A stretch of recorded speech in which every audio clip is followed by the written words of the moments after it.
law-abiding citizens. Lahat nga dahil dito, Franco, binago. Dahil sa salita ng Diyos, dahil sa pangangaral ni Pastor. Yun.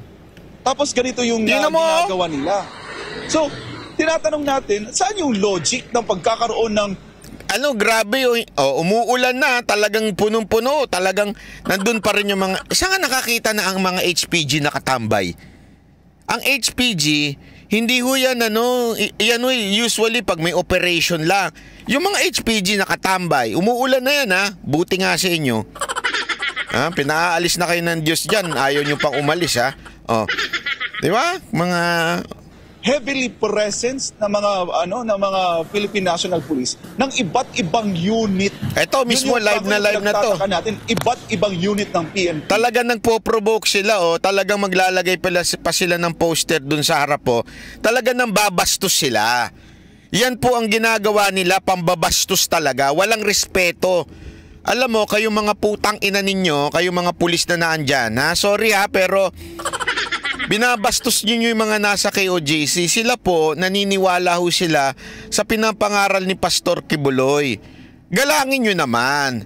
Diba, kung gusto nyo, ilagay nyo yan doon sa mga ibang lugar, pero wag naman sa harapan ng simbahan nila. Pambabastos na yung ginagawa ninyo Ano na kayo below the belt na kayo Hindi totoo, below the belt na yung ginagawa nyo. At may nagmula pa sa Region 10 at Region 12. Ano ba yung purpose nila? Kumukuha pa ng video sa kanila? Sino ba ang ulo nila? Franco. Talaga naninindak pa naka-ready ako. Hawak ko talaga yung baril naka-ready ako. Grabe talagang pambabastos yan. Nakamute. Ano ba, martial na ba talaga dyan? Mayat maya may dumadaang pulis, mayat maya talagang may gagawin ba sila? Wala naman dyan si Pastor Kibuloy Ano ba hinahanap nyo dyan? Paulit-ulit nyo nang ni-raid dyan, wala naman kayo nakita. Grabe Marcelo na ba yan? Marcelo. Ayun harapan ng Waxis Nakita nyo yung tatak ng Waxis doon? Bakit kayo nagtatago? Hindi kayo proud sa ginagawa nyo? Sabi nga ni Boss Dada, hindi kayo proud? Hindi kayo proud? Hindi ko sure, baka mamaya may yung tugtog na yan Hindi natin sure hindi, alam nyo, matinding pangaharaso talaga yan. Again, hindi naman po natin sinabing wag kayong magpunta diyang mga pulis. Ang sinasabi lang dyan, sana ba meron kayong pinipresentang may letter order na talagang may operation dyan. Tapos lahat kayo may name tag. Tama po ba ito? Ito lang ang tanong dito Marbil, Romel, tama po ba ang mga nag-ooperate dyan, nag-checkpoint ay walang mga name tag, nameplate? Wala ho ba tayong senador dyan? Wala ho bang senador na i-hearing ho ito? Ito'y pang-aabuso sa mga kababayan natin. Tama ba to? Haharangin, wala man lang nakasulat na mga nameplate. Nakatakip ang mga plate number, wala man lang pangalan. Tingnan nyo Di ba dapat pagka merong checkpoint nakalagay dyan yung team leader? Wala na ba tayong senador dyan? Hindi, ako nananawagan ako sa mga senador nating mga kaalyado dyan. Sana naman po pagbigyan natin ng pansin to. Pagka ganyan, mapipilitan talaga ako Mapipilitan talaga ako. Huwag niyo akong pilitin. Huwag niyo akong pilitin. Mapipilitan talaga ako. Mapipilitan talaga ako manawagan at banggitin ang mga pangalan nyo. Wala ko sinabing mapipilitan tumakbo Napipilitang banggitin lang yung mga pangalan ng mga senador. Yun lang sinasabi ko At para na rin sa kaalaman ng ating mga kababayan, ito bang mga SWAT team? Ito ba yon yung Jade na dumating dyan mismo sa harap ng KOJC compound? Jade, magandang gabi at kay Admar din at sa ating mga kababayan. Ang natanggap natin na impormasyon, alas 5 pa lang ng hapon ay nandyan na sila sa harap ng KOJC. Central Headquarters, mismong sa tapat na. Kung alam nyo, Jade, kung saan yung Waxis at saan yung Jose Maria College of... Alam natin yung Waxis, ang sarap ng pagkain dyan eh. Doon sila mismo nagsasagawa ng checkpoint. Sa tansya natin, Jade, nasa 10 hanggang 15 mga heavily armored na mga SWAT members ang nandun ngayon na kasalukuyang nagsasagawa ng checkpoint. Oo. At malinaw ba, nakausap ba ninyo yung SWAT team leader kung ano yung pinakapakay, yung pinakadahilan kung bakit andyan sila ngayon? Considering na alam naman natin na yung lugar naman hindi sabi naman... nito isa, wala na, mahuli na si Kibuloy. Tanga, wala si Kibuloy dyan. Ilang beses nang hinanap dyan. At sino ba naman tanga na alam mo na kang binabantayan, doon ka pa magtatago? Bobo naman ito. Pangkomento mo, bang bobo? Oh. Sino yung team leader nila? Kasi ayaw nilang magpakilala. Ayaw nilang sabihin kung anong purpose nila, anong pake nila, bakit sila nagkakaroon ng checkpoint. Maging dito sa labas ng LPU, ito mga kinakausap natin from Regional Mobile Force Battalion Region 11, ayaw rin nilang magsalita. Grabe, yun yung ipinupunto natin na Jade, na kung tama, maayos yung pake nila, wala naman silang masamang pake, magpakilala sila, magsabi sila ng totoo, at magpakita sila ng mission order. Yun ang importante. Sino pa ang nagputos sa kanila? Para malinaw, para yun lang naman kampante. Pero hanggang ngayon, Jade, ay hindi sila... Yun lang naman po ang nirereklamo ng mga kababayan natin na kay OJC.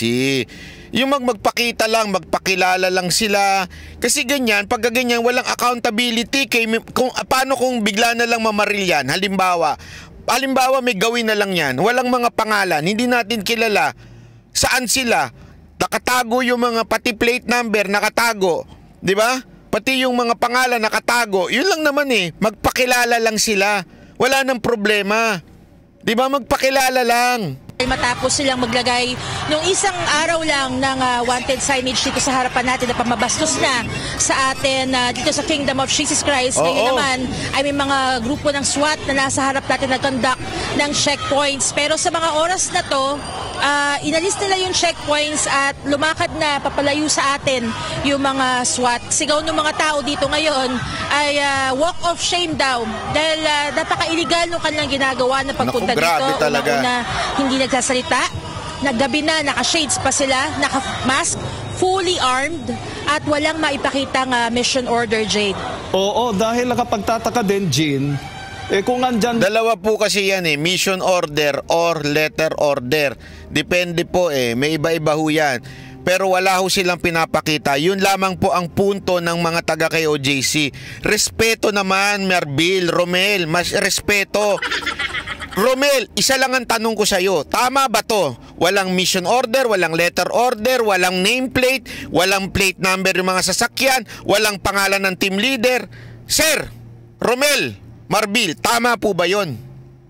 Yun lang ang tanong. Tama po ba yun, sir? Pag sinabi ninyong tama, tatahimik ako dito. Tama po ba yun, sir? Yun lang ang tanong ko. Tama po ba yun? Actually, first time tayo makakita na SWAT siguro dito sa harapan natin na mag-conduct o magpairal ng mga traffic rules o ng checkpoint dito sa harapan natin. Tapos ngayon, hindi natin mapigilan yung... Ba't hindi nyo dalhin dito yung mga SWAT na yan? Sa Metro Manila nyo dalhin, di sila mag-traffic sa Metro Manila. Barilin nila yung mga tumitigil na taxi. At saka yung mga habal-habal na ayaw magrehistro dun sa mga riding-hailing company na yan. Yun ang dalhin nyo dito yan. Yung tapang nyo, dalhin nyo dito. Ang takot at trauma sa kanila. Actually, kung titingnan mo yung mga kasama natin, wala na silang takot na nararamdaman. Ang gusto lang nila ngayon, may pagtanggol mula dito sa mga hindi nagpapakilalang mga armadong lalaki. Ulitin natin sa mga KOJC. Patience is a virtue. The fruit of the Holy Spirit is love, peace, and joy. Huwag po kayong papadala sa inyong emosyon. Hayaan nyo na yung mga pagmumura sa banateros, ha? Kami na lang pong gagawa nun. Kayo po dyan, relax, ha? Kayo lang po dyan na... Uy, si MJ yun Kayo po dyan ay relax lang at wag nyo silang sisigawan, wag nyo silang mumurahin. Baka mamaya sabihin nila pinoprovoke sila tas mag-declare sila na kung ano-ano dyan.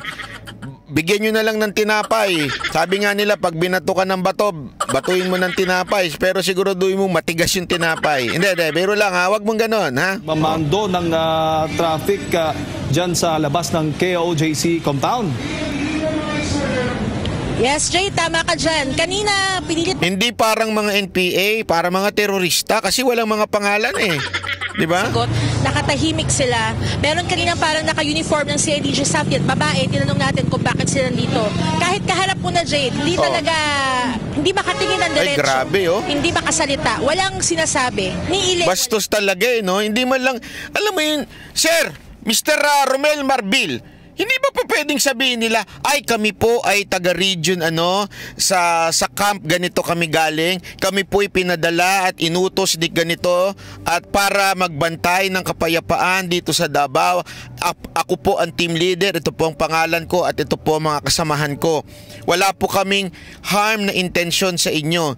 Pero yan nakatago! Yung plate number, ano yan? Adel, maraming salamat sa pamparelax. Salamat po. Maraming salamat sa pampakulay. Salamat ha. Pampa-birthday nyo na rin sa akin. Birthday ko, pinaiinit mo ulo ko, Romel! Romel! Ay! Kumpirmahin natin yan kung meron tayong natanggap na threat ngayong araw na paglusob o pagkopcam dito sa ating mga properties ngayong araw, Jay. Oy! Si partner Admar, may makaragdagang katanungan. Ayan, audio mo, partner. Admar, Ayan, pasok! wala pang audio si partner Admar. Nakikita nga natin ngayon, Jean, simula pa Alam kanina mo- sa ating pagtutok si partner Hana. Admar, kung ako sa'yo, naka-leather jacket ka naman, magbutor ka papuntang Davao. Kunwari ikaw si Cardo Versosa, ganun. Lusubin mo yung mga yan. Nandyan ngayon sa labas ng KOJC. Exactly, Jade. Nakatakip Adel, ng itim na salamat. tela yung kanilang sasakyan kanina sa front ng sasakyan. So hindi talaga makikilala o wala tayong makukuhang impormasyon ukol sa Adel, kanilang mga plate salamat. number. Aside from that, wala silang Sa mga pa-birthday. plate. Wala silang mga nakatakip yung kanilang Grabe, mga nameplates o kanilang mga pangalan. So hindi talaga natin sila makikilala. Aside pa dyan, sa fact na nakamas sila at naka-shades kahit gabi na. Oh, yung SWAT team na yan galing mismo sa DCPO o dyan lang mismo sa Buhangin Police Station? Ano bang malinaw dyan? Kinumpirma nung ating kasama kanina kung kasama sa Buhangin Police Station itong mga SWAT nandito, ang sagot nila ay hands off daw sila. Mga taga Davao, Nakuha nga May nakikita grabe, hands off sila. Mula sa- Mga taga Davao City, magulo po ba sa inyo? Ako nagtatanong lang, mga taga Davao City, magulo ba sa inyo at ginaganito kayo? Hindi, ako ay nagtatanong lamang po Magulo po ba sa inyo ngayon at kaya kayo ginaganyan? Ako'y nagtatanong lang kasi mukhang magulo sa inyo eh. pinukupkup doon sa loob. Ganyan kayo tratuhin ng mga pulis? Yan nandyan, ang bagong dating lang ngayon, kanina pasado, mag-alas 6 ng hapon, ay itong SWAT na pumwesto nga dito sa harapan, naglagay ng checkpoint signage sa ating harapan, sa harapan ng compound. Jean, maayong gabi si Admarne. Ang SWAT ay hindi common na nagmamando sa checkpoint. Alam natin, special weapons and tactics yan. Kumbaga, nababasa ko nga sa mga post ng mga kasamahan natin ding media dyan kasi nga nagtatanong bakit nagkaroon ng heavy traffic sa area na yan. Napakalapad, parang EDSA yung kalsada dyan sa harapan ng Kingdom of Jesus Christ. Napakahirap kang tumawid dyan eh. Alam mo kung paano kami tumawid dyan? Naunang tumawid si Dada at saka si Jay. Ang laki nung dalawa eh. Ayaw silang sagasaan ng mga kotse. Kasi masisira yung kotse. Ang hirap kayong tumawid dyan. Ang lapad niyang kalsada na yan. Parang EDSA yan. Pero nagkaroon ng pagsisikip sa daloy ng trapiko, meron palang Sabi ng mga taga Davao, hindi magulo dito. Bakit may mga ganyan? Taga rito ako, member ng Banateros Riders Club. Oo nga, bakit ganyan? Hindi pala magulo, bakit yung mga SWAT ganyan? Spencer, mamaya balita mo to kahit di ka nakapunta ng Davao. Kasi yung mga vlogger na hindi nakapunta sa KOJC, hindi na binabalita to. Buti ba si Spencer? traffic, yan ang checkpoint. Pero ang merong mga bash sila, biruin mo, ang SWAT ginawang tagapagpatupad na lang ng checkpoint. Grabe, mga special operations yung malimit na ginagawa nitong mga SWAT team na ito. Ay, grabe. Meron talagang mataas na Sheng September. banta. Pero considering itong mga ganitong checkpoints na ito at kung sasabihin nilang regular itong checkpoints na ito, parang overkill na yata at mismong Overkill SWAT talaga. Personnel ang magsasagawa niyan, Jean. Overkill Tama ka talaga, dyan, sir. Admar. Hindi na nga talaga makatao ang ginagawa nilang ito dito sa harap ng Kingdom of Jesus Christ compound, lalo na sa ating mga members at missionaries. Kung maaalala natin, kung titingnan natin, no, itong mga SWAT, nakatago yan sila, hindi at sila nakikita. Diba? Usually sila yung mga kumaga may mga nakatago sila, hindi sila pinapakita, hindi sila, at lalong-lalo nang hindi sila dapat nagta-traffic. Yun ang ginawa nila kanina, pumapara lang ng mga tao, pumapara lang ng mga sasakyan, sisilipin lang konti. As in, sobrang abala ang ginawa nila sa ating mga motorista dito kaninang bandang alas 6 hanggang ngayon bago tayo mag-live, Admar. Pero doon sa last time na event sa Davao City Police Office, may nabanggit ba sila na pagtataas ng alert status considering may aktibidad dyan sa Davao City? Sa naalala ko, Admar, ang sinabi nila ay babantayin nila yung paparating na event dito. Pero wala akong naalala na sinabi nilang may alert, lalong-lalo na dito sa banda ng Buhangin o Sasa o Panakan banda. Kaya nakakagulat talaga yung nangyari ngayon dito. Even the PIO ng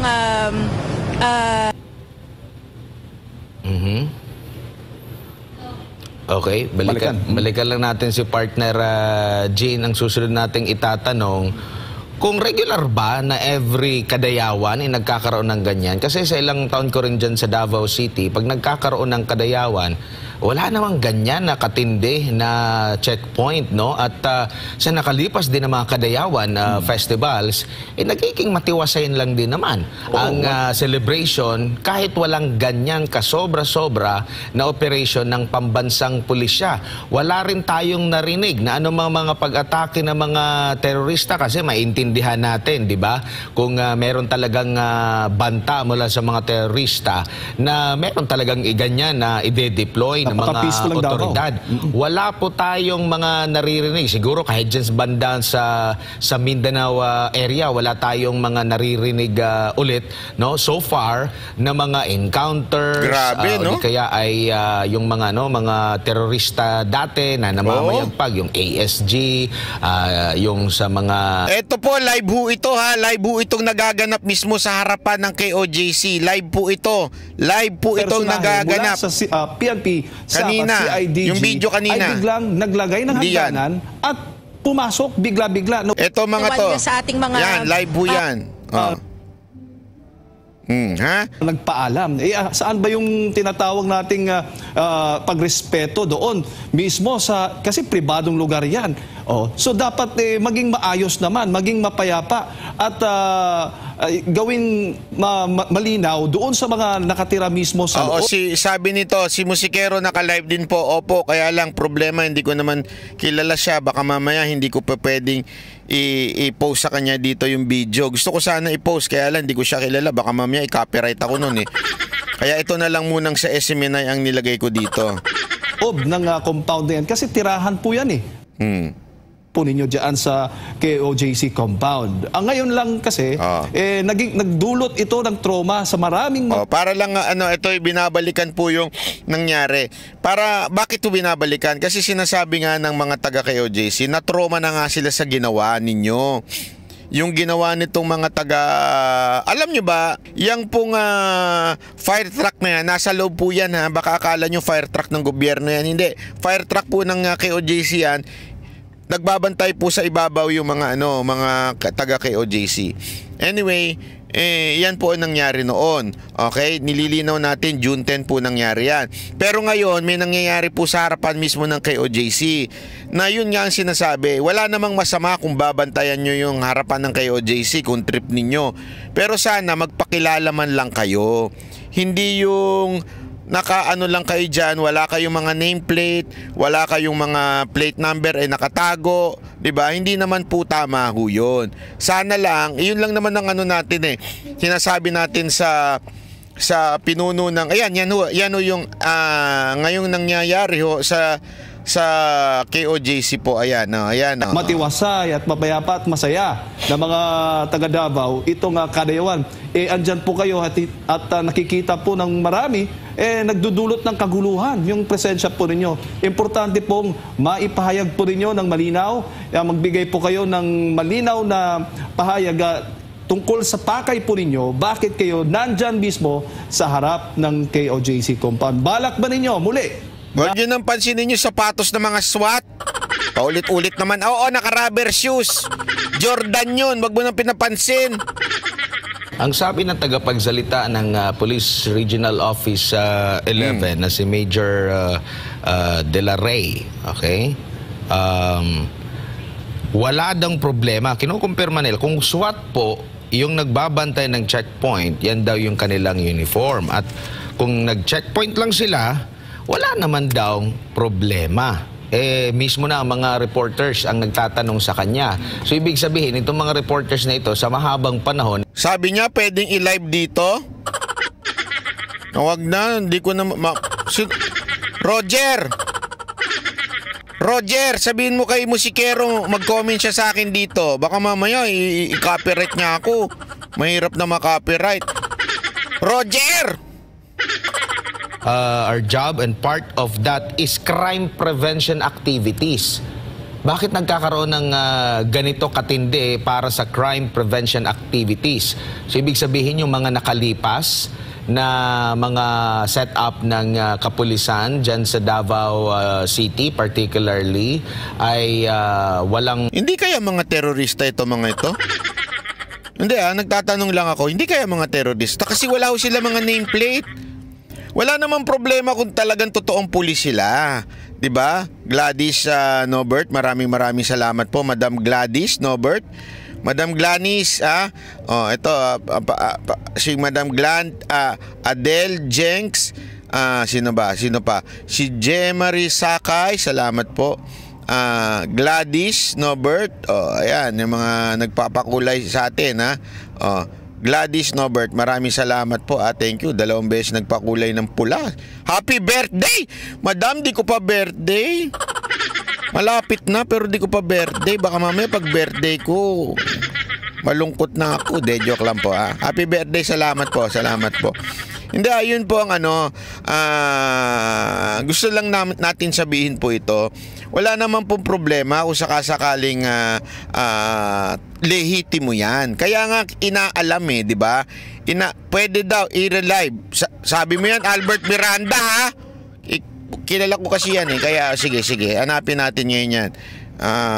Andali, i-relive. Musikero! Pwede bang bumati ka pag di-relive kita Sandali lang hanapin ko. Saan ko ba hanapin to? Wait lang. Wait a minute. Wait lang. Oy, ano ba yan? Ito. Sandali. Wait lang. Ito. Musikerong Barumbado, yung may pangalan niya? Hindi, sinusundan ko yan. Sinishare ko nga lagi yung ano niyan Musikerong Barumbado. Ayun, ang pangalan. Hindi ba? Joke lang po Asan na yon? Musikero, bakit di kita makita? Musikerong, ano nga nasa bukid, di ba? Musikerong nasa bukid. Di ba? Tama ba ako? Musikero sa bukid, yun ang pangalan niya. Ayan. Tikas dito din musikerong nasa bukid. Ayan. Ayan, musikero, bati ka naman dyan. Para sa Diyos at Pilipinas kumahal, from Miranda, SMNA News. Ayan po. Ayan po. Yan po ay live na nagaganap ngayon. Musikero! Bumati ka naman! I-plug mo na. Anong gusto mo i-plug? I-plug mo electric fan. I-plug mo yung microwave. So guys, nandito na naman yung mga bangag na sap. Ay, grabe naman makabangag. Harap na naman sa harap ng KOJC. Musikero! Lalapitan ng isiminay sa samahan natin, guys. Pag hindi mo binate, ibig sabihin ayaw mo palagay itong video mo. Pakisabi nga kay Musikero. So, ayan. Mayroon tayong kasawang taga-isiminay. Pwede puntahan nyo si Musikero, sabihin nyo, pumapayag ako, ganun niya sa live video. Nailagay ito. Sir, yung gabi eh. Sir, sir. Team leader dito siya, no? Business lang naman team leader siya. Asa, sir? Sabihan nyo si Musikero. Sir, may gabi eh. Grabe, tagun-tago, pati mata. Ayaw pakita yung mata. Minay, tama ko po yung team namin. Gusto lang namin na makausap ang ating team leader kasi nagkakaroon po tayo ng ano po. Yan na, nagtatago na. Usap ng taga-isiminay. Kung anong... So, marami na naman sila dito. Nag-aharas na naman. Sir, ito po sir, good evening sir. Ngayon po, nakakanta kami ng checkpoint. Yun lang po ang kinakantak namin sir. Wala po kaming other activities. Ngayon sir. Oh, nawala! Nawala, ginurgur ang internet. Ngayon sir. Gusto niyo po magtanong sir, pwede po kayo sa sir. Sa Kanina pa pala ito. Hindi sila yung team leader lang po, gusto namin makausap po. Pwede po ba namin malaman?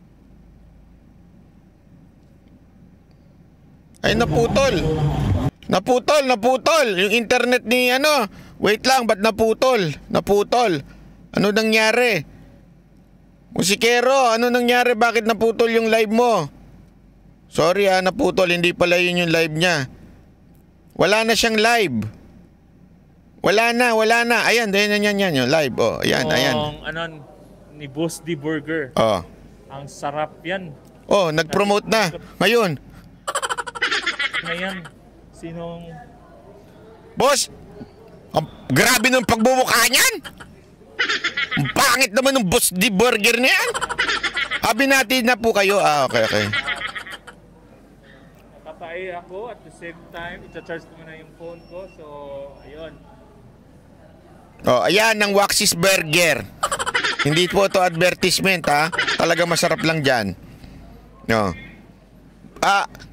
Musikero, bumili ka nga ng french fries dyan. Yung masarap yung banat fries. Ha? Masarap yung banat fries dyan. Sagot ko na, Gcash ko na lang. Ayan na, naputol na naman. Eto lang sorry naman. Kasi alam mo naman tayo, gusto natin breaking news talaga yung binabalita natin. Kaya binabalita talaga natin ng mga nangyayari sa ating lipunan. At ito na nga, alam nyo, itong mga nangyari dito sa KOJC, matindi po yan. Matindi pong kaganapan yan sa ating bayan dahil iyan po ay nagsisimbolo na talagang hindi na ho nire-respeto ng pamahalaan na ito yung mga taga KOJC. Alam nyo po, hindi naman siya nangaano ho tayo pero gano'n na nga, nangaano ho talaga tayo. Pero hindi ho kasi tama yung ginagawa nyo, sir, kayong PNP. Alam mo, Marbil, talagang ito lang masasabi ko sa'yo. History will tell itself na talagang ikaw talaga ang medyo sumira sa imahe ng mga kapulisan. Bakit mo pinapahintulutan yung mga ganitong bagay? 'Di ba? Bakit mo pinapahintulutan na magkaroon ng ganitong klaseng checkpoint na wala na po sa tama? Hindi na ho yung tamang checkpoint, hindi na ho nasa protocol, hindi na ho standard. 'Di ba? Hindi naman po ata tama 'yon.